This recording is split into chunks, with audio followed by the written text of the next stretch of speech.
Hello trainees. मैं आपको SCVT exam का जो फॉर्म है, परीक्षा फॉर्म है, एडमिट कार्ड है, उसको हम कैसे भरते हैं यहाँ पे हम उसका एक ट्राई कर रहे हैं। आप सभी के पास एग्ज़ाम फॉर्म सामने पे होगा। उसमें कॉलम देखते हैं हम, उसमें दिया है अटेम्प्ट करके टिक मार्क दिया हुआ है। यहाँ पे बहुत सारे कॉलम हैं, फर्स्ट है, सेकंड है, थर्ड है, फोर्थ है।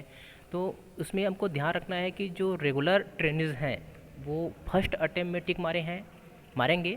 और यदि कोई पिछले बार एग्ज़ाम दिया था वो सेफली आ गया है, अभी फिर से एग्ज़ाम देगा तो वो सेकंड में टिक मारेगा, है ना। ऐसे कोई बच्चे हैं जो 2 बार एग्ज़ाम दे चुके हैं, अभी तीसरी बार एग्ज़ाम में बैठ रहे हैं, वो थर्ड वाले में टिक मारेंगे। ठीक है। इसके नीचे में आप एग्ज़ाम सेशन करके दिया हुआ है। तो गाइड मैं बता दूं, अभी आपका जो एग्ज़ाम सेशन है वो फरवरी 2022 होगा।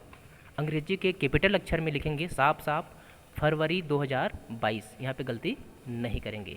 अब फॉर्म के हम राइट साइड में जाते हैं, वहाँ पे दिया है एक फ़ोटो का कॉलम दिया हुआ है। तो ध्यान रखेंगे आईटीआई ड्रेस में जो भी आपका पासपोर्ट साइज फ़ोटो होगा उस फ़ोटो को वहाँ पे चस्पा करेंगे। आगे हम बढ़ते हैं, name of the examination centre. चूँकि हम अभी सरायपाली आईटीआई को एग्ज़ाम सेंटर के लिए अलाउ किए हैं या मांग पत्र लिखे हैं, तो संभावना है कि हमारा जो आईटीआई सरायपाली ही एग्ज़ाम सेंटर लगभग बनने की संभावना है। तो यहाँ पे आप क्या लिखेंगे, गवर्नमेंट आईटीआई सरायपाली, कैपिटल अक्षर में लिखेंगे अंग्रेजी की, गवर्नमेंट आईटीआई सरायपाली, यहाँ पे गलती नहीं करेंगे। राइट साइड में यहाँ पे आपका रोल नंबर वाले कॉलम है, उसको आप लोग फिलअप नहीं करेंगे क्योंकि अभी आपका रोल नंबर सेशन में जारी नहीं हुआ है।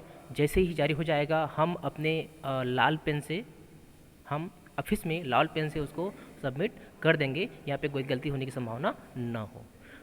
नेक्स्ट कॉलम पे हम देखते हैं, नेम आप आईटीआई सभी जानते हैं आप, गवर्नमेंट आईटीआई सरायपाली में ट्रेनिंग कर रहे हैं, तो यहाँ पे लिखेंगे गवर्नमेंट आईटीआई सरायपाली, कैपिटल अक्षर पे लिखेंगे।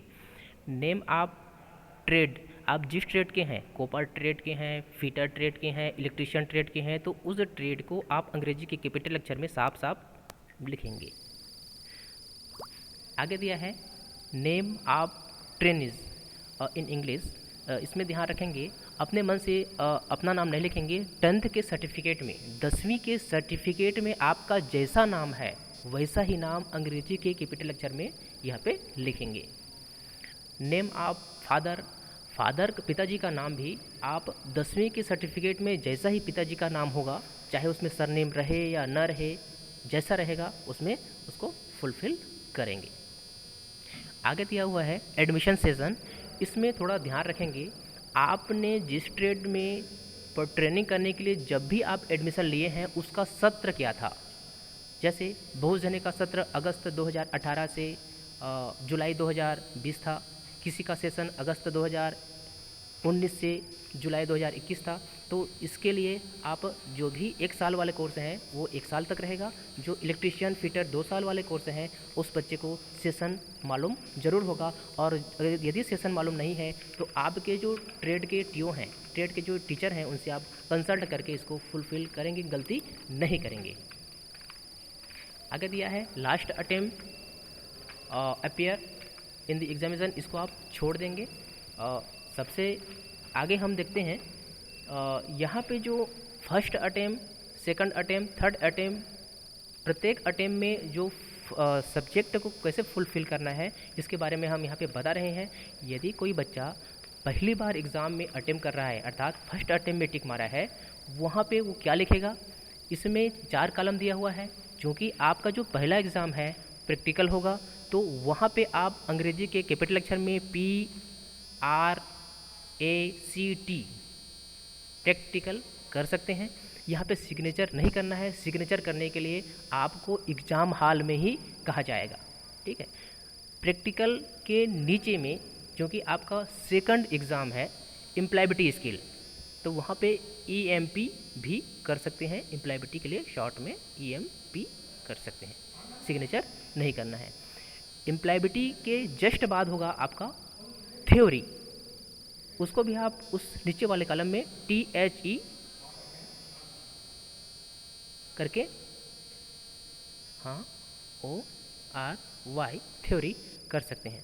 इसके बाद थ्योरी के बाद आपका कोपा का जो सिलेबस है, तो कोपा का जो सब्जेक्ट है वो तो ख़त्म हो गया, बट चूँकि फॉर्म इलेक्ट्रीशियन और फिटर के लिए भी है, तो इलेक्ट्रीशियन और फिटर के लिए अगला एग्ज़ाम होगा WSA workshop calculation and science है।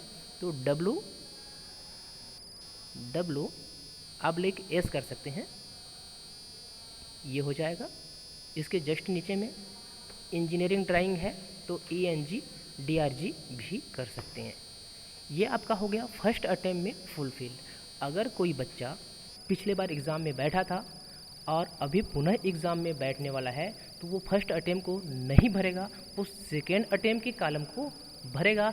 बट जिस सब्जेक्ट में वो सेपले हुआ है, जिस सब्जेक्ट में वो फेल हुआ है और जिसमें वो पेपर देना चाहता है, तो संबंधित कॉलम को वो लिखेगा और उसको फुलफिल करेगा। जैसे ही आपको समझ आ गया होगा, आगे हम देखते हैं, नीचे देखते हैं। नीचे में इम्पोर्टेंट है आपका जो ट्रेनिस के हस्ताक्षर हैं, आप ऐसे ही हस्ताक्षर कीजिए जैसे आप कॉमन रूप से करते हैं, क्योंकि उसको आपको एग्ज़ाम सेंटर में सिग्नेचर करने पड़ेंगे। तो ट्रेनिस मैं समझता हूँ कि आपको समझ आ गया होगा।